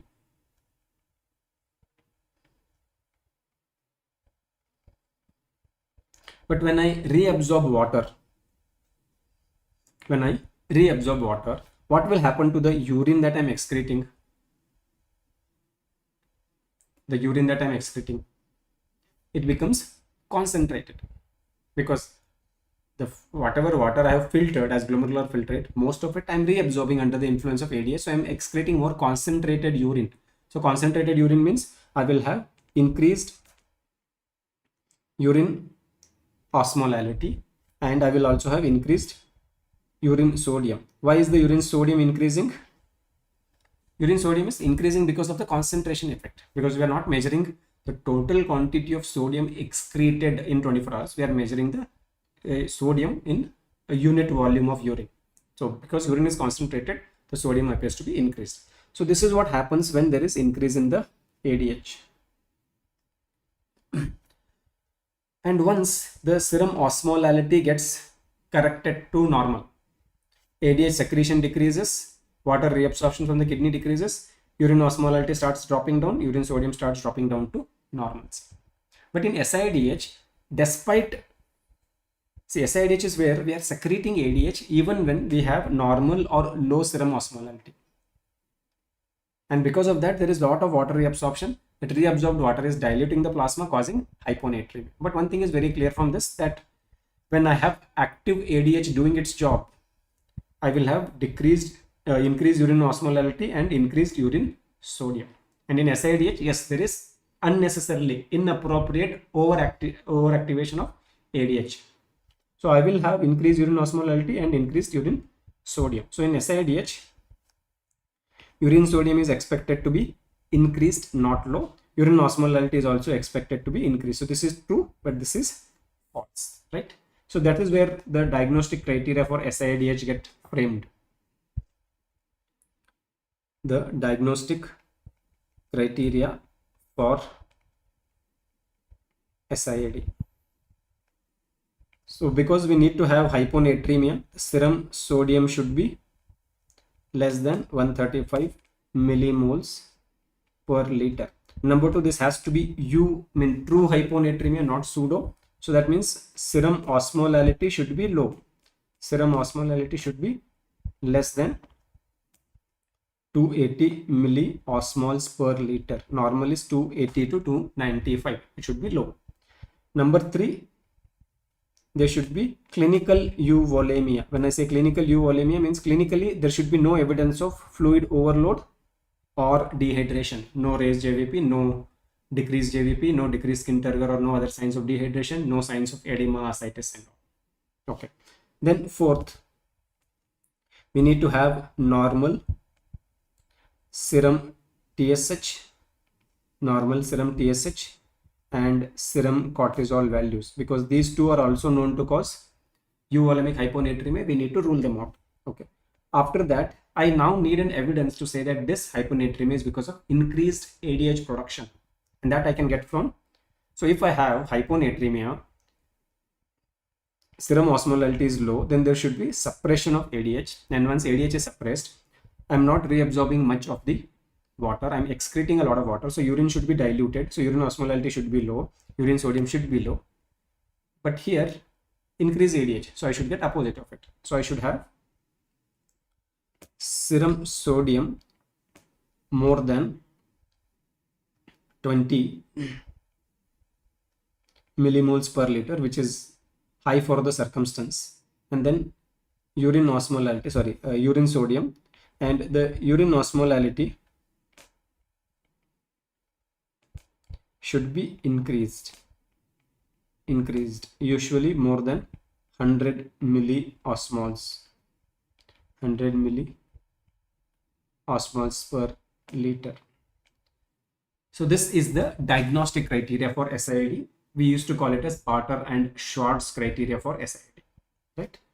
So we're expecting to see high urine sodium and high urine osmolality, but in the question they have mentioned low urine sodium, which is false, which is not in accordance with SIADH. So that will be our answer.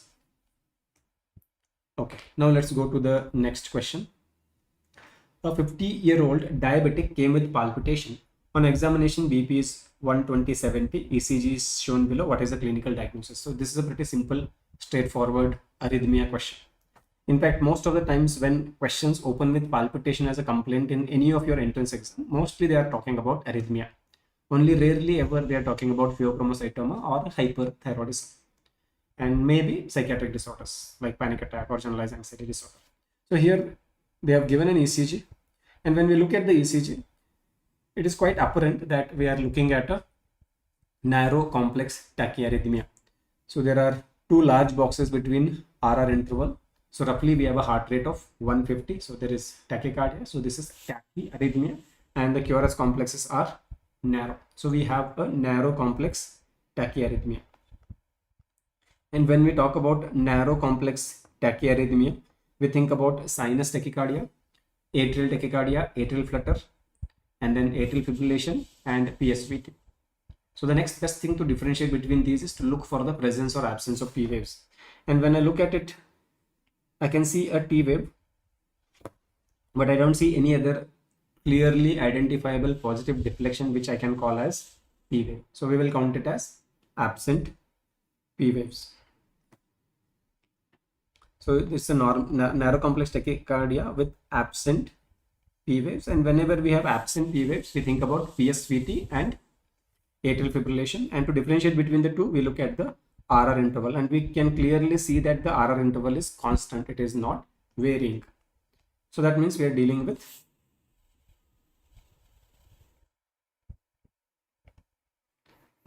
a case of PSVT. So our answer here should be PSVT. And the question is, the same question can be built further, asking you what is the next best step in the management. So this is a hemodynamically stable PSVT. So certainly I'm not going ahead with the shock. I will be trying to do with the conservative management. And for a PSVT, we do try vagal maneuvers. So in this case, the next best step is to try vagal maneuvers like carotid massage or Valsalva. If they fail, we go with drugs. And when it comes to drugs, we start with adenosine. If there is contraindication to adenosine, we can use verapamil or amiodarone. So here our answer is going to be PSVT. This is not VT because VT will be a wide complex tachyarrhythmia. Ventricular fibrillation will also be a wide complex tachyarrhythmia. Atrial fibrillation is a narrow complex tachyarrhythmia, but we will have varying RR interval, but here it is constant. So we are very clear with diagnosis here. Okay, next question. Which of the following is not used in the treatment of hyperkalemia? Calcium gluconate, insulin, salbutamol, and magnesium sulfate. So when it comes to management of hyperkalemia, we have something called as anti-hyperkalemia measures. Hyperkalemia does affect the heart. So what it causes to heart? Yes, with respect to ECG, it causes tall peaked T waves. Along with that, it will lead to QRS widening and flattening of P waves. So P waves go on flattening, QRS keeps widening, T waves keep becoming taller. And eventually it leads to something called as sine wave, where P wave is not there. You have very wide QRS. It appears like the sine wave. And the appearance of sine wave on a ECG means that a patient is very close to cardiac arrest. It can lead to cardiac arrest and death. Many CKD patients eventually die because of hyperkalemic cardiac arrest happening out of the hospital. And if it happens in the hospital, this is what we do. We have anti-hyperkalemia measures. We try to bring down the impact of potassium on the heart as well as potassium level quickly down. So what all we can do? I can minimize the impact of this hyperkalemia on the patient's heart or development of this sine wave and then cardiac arrest. I can minimize that by giving calcium gluconate. So calcium gluconate per se does not decrease the serum calcium. What it does is it acts as a membrane stabilizing factor, reduces the risk of arrhythmias because of hyperkalemia. Okay, so this is not a true anti-hyperkalemia measures. This decreases risk of arrhythmias.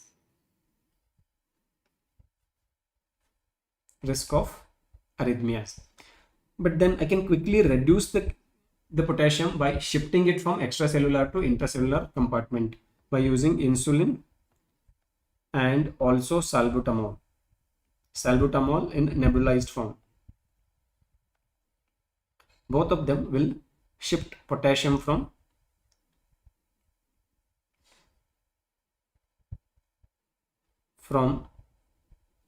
extracellular to intracellular compartment. Extra to intracellular compartment. So your serum potassium level quickly drops down. Right? These are quite effective measures and both can be combined. And just to make sure that patient doesn't go through hypoglycemia because of insulin and also facilitate the insulin action, we can combine it with dextrose. So dextrose has two advantages. Insulin's job is to move dextrose or glucose from extracellular to intracellular compartment. In doing so, it also shifts potassium. So by giving dextrose, we facilitate this transfer of potassium from extra to intra, and we can also prevent the possibility of hypoglycemia. These three, okay, and then we can also consider giving potassium binding regimens or potassium binders like Kyaxalate. So whatever potassium patient has taken through the diet, it binds and makes it sure that it doesn't get absorbed in the GIT and gets lost in the stool. This is not a immediately effective measure, but it can be combined with other measures. These are the main life-threatening, life-saving measures. So calcium gluconate we do use, insulin we do use, salbutamol we do use. Okay, apart from all of these, when these are not effective or the condition is really life-threatening, we can also do hemodialysis. Magnesium sulfate is not used in the treatment of hyperkalemia. Magnesium sulfate is often used in treatment of hypokalemia because hypomagnesemia can be one of the reasons for refractory hypokalemia, but it is not part of your hyperkalemia treatment. So that will be our answer. Okay. Now the next question. Resection of all of the following structure results in macrocytosis. Resection of all of the following structures results in macrocytosis except ileum, jejunum, stomach, duodenum. Macrocytosis or macrocytic anemia. Right? Macrocytic anemia I can get because of either B12 deficiency or folate deficiency. Right? Okay. Now when we look at the gastrointestinal tract, so we have the upper GI tract, which includes the esophagus, stomach, and part of duodenum up to the ligament of Treitz. And after the ligament of Treitz, we call it as lower GIT. So we have duodenum, jejunum, and then I eventually have terminal ileum, from which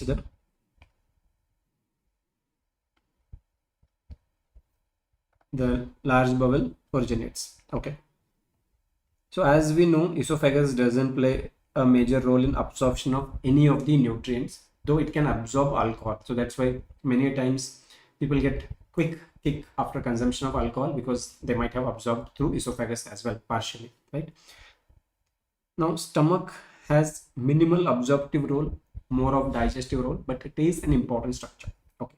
When it comes to duodenum, with respect to the RBC formation, the required nutrients that we're talking about, duodenum is the main site of absorption of iron.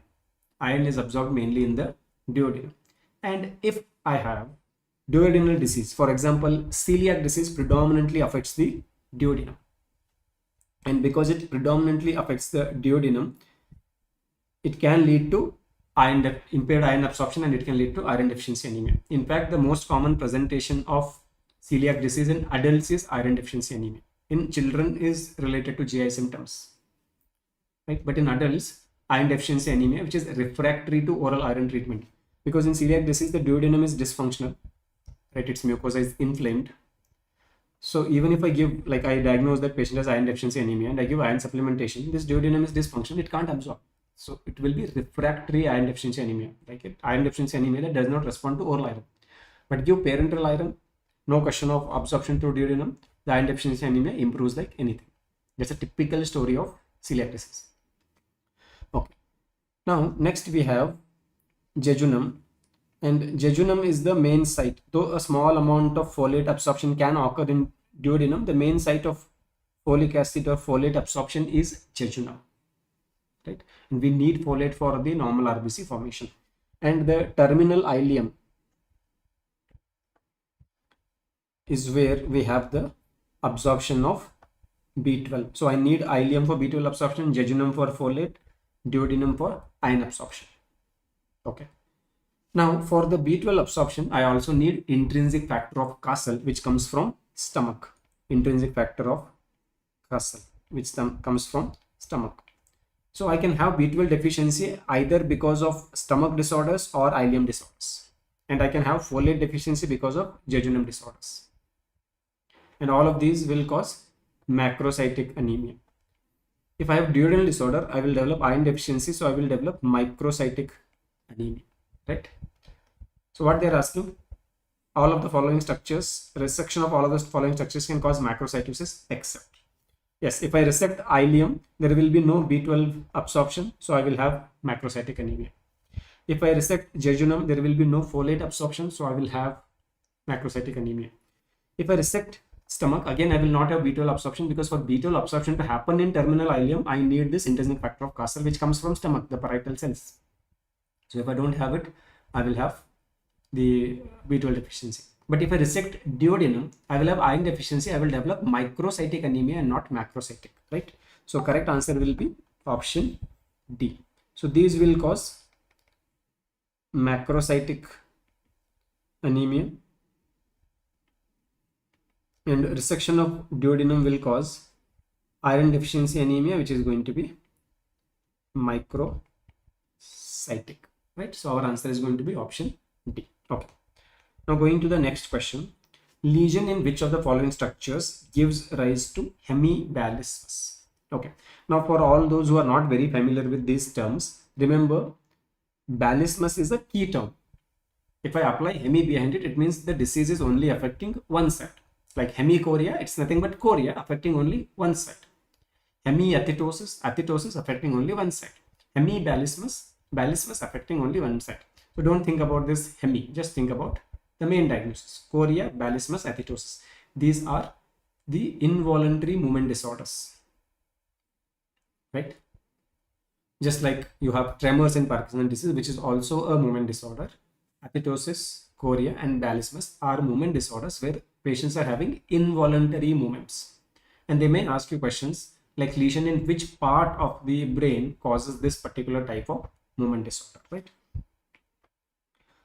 So these kind of questions need not be just one-liner like we are seeing here. They can be clinical Vignette type also. So we should also learn how to recognize those movement disorders.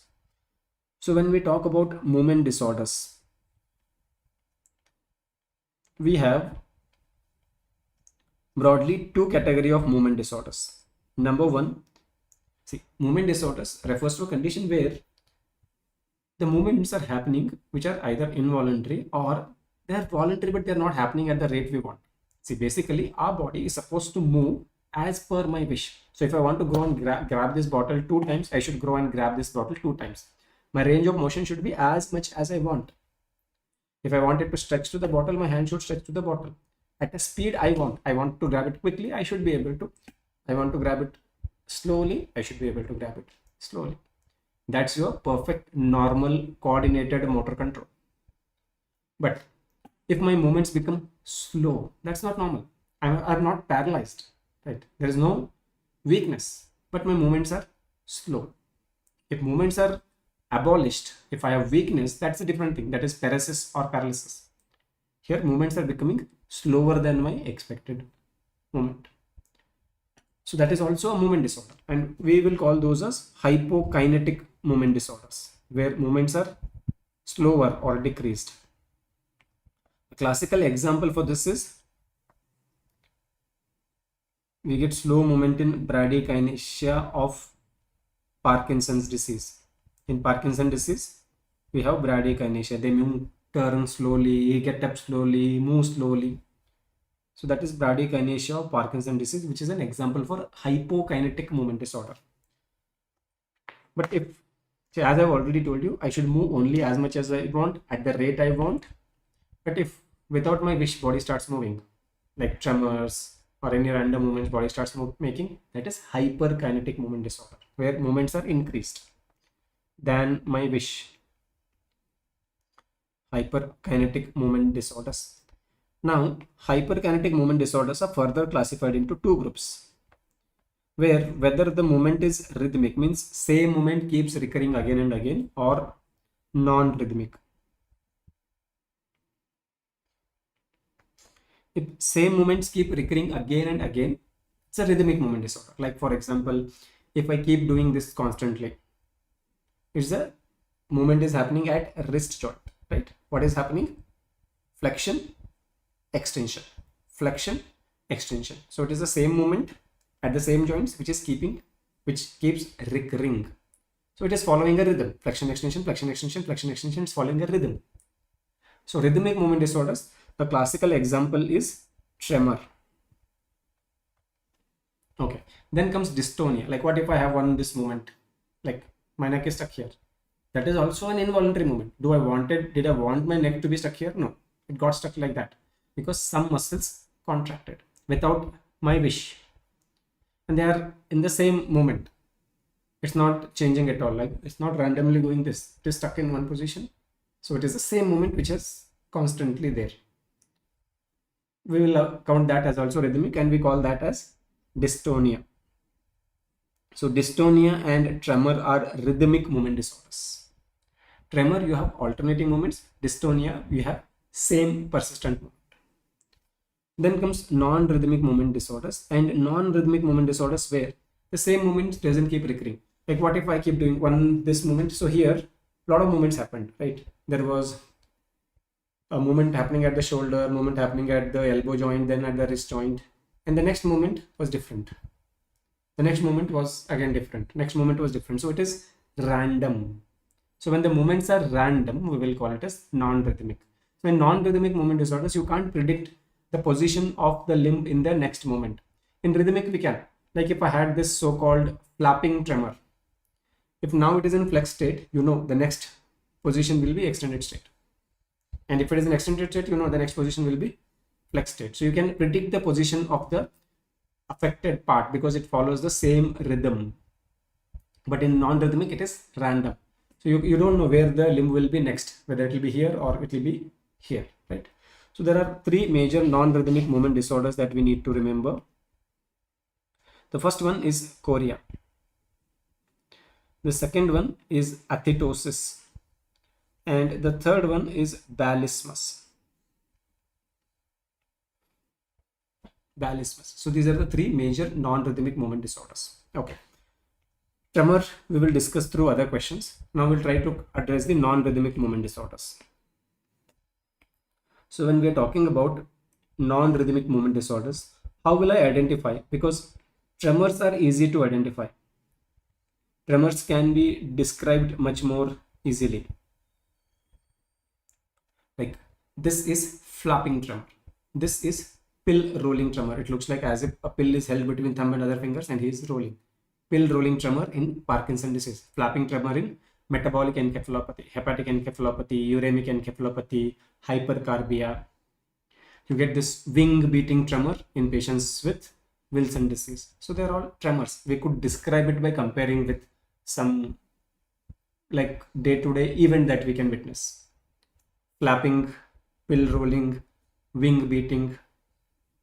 But the movements are random in case of non-rhythmic movement disorder. So it is a bit difficult to describe, but still attempts are made. So whenever you see a question talking about dance-like movement, where it appears that the movements are resembling some classical dance form like Bharatanatyam, Kuchipudi. So what if patient is doing this constantly? This looks more of a dance step, right? It looks like someone has choreographed it. And that is where the term chorea comes from. Like the movements appear to be choreographed. So if there is a description of random movements as dance-like, it is talking about chorea. And chorea occurs due to lesion in caudate nucleus. Caudate nucleus. Easy to remember. Why? Because it is C for C. Caudate nucleus lesion leads to chorea. Then second is athetosis. The usual description in the question for athetosis will be slow writhing movements or snake-like movements, or like dance-like is chorea. So if they say snake-like movements, then it is athetosis. And athetosis is due to lesions in putamen or globus pallidus. And the third one is balismus.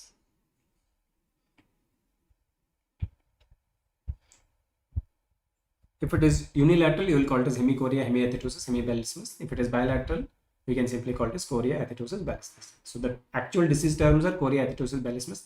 We add hemi for unilateral presentation. So balismus is characterized by violent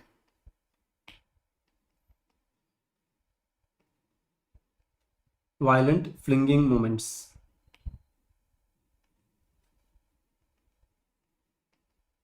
Flinging movements. Violent flinging movements. It seems like flinging means you're grabbing something and trying to throw it away from you. It seems like you're throwing something away from you. So the movements are happening more of the proximal joints. In chorea, athetosis, and balismus and all, the movements are mainly in the distal joint. So they are like not very violent movements. They are more resembling like dancing, or they're resembling more like movement of snake. But balismus, the involuntary movements are affecting proximal muscles. Your shoulder joints are moving very vigorously, sometimes here, sometimes there. So that is balismus, right? And it is due to lesion in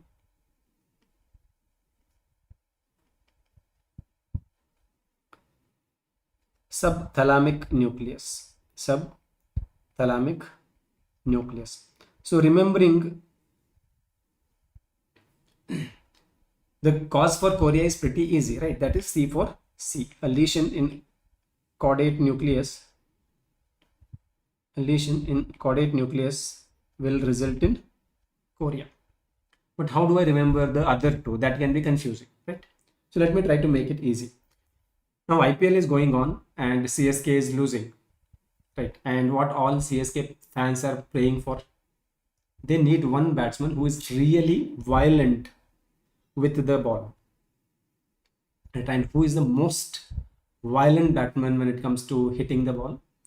It is Dhoni, and he is known as Tala, right? So whenever ball comes into the picture, you should remember Dhoni. So if it is balismus, you have a lesion in subthalamic nucleus. So C for C, chorea, caudate nucleus, ball, balismus, Tala, subthalamic nucleus. So whatever is pending, that is putamen and globus pallidus for athetosis. Now what are they asking in this question? In this question, they are asking lesion in which of the following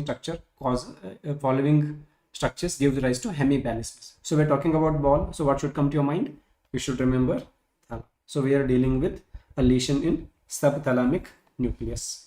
So if there is a putamen lesion, I would rather get athetosis,